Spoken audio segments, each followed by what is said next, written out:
Hozir mashinalar shu yerda qoladi, nari betga tunnelda o'tamiz. Sarguzashtlar davom etadi. Tunnel degan qani tunnel?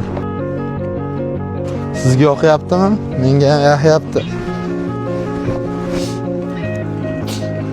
Hali paxot bor. Ha, mana men internetda ko'rgan tunnel.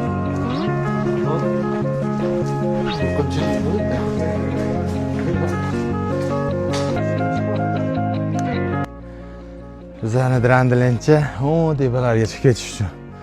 Hozir ayrim sabablarga ko'ra nari yo'lni yopib qo'yishibdi. Mashinalarni qoldirib ketyapmiz.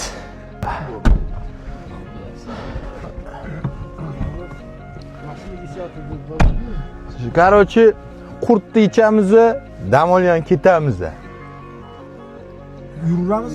Yuraveramiz.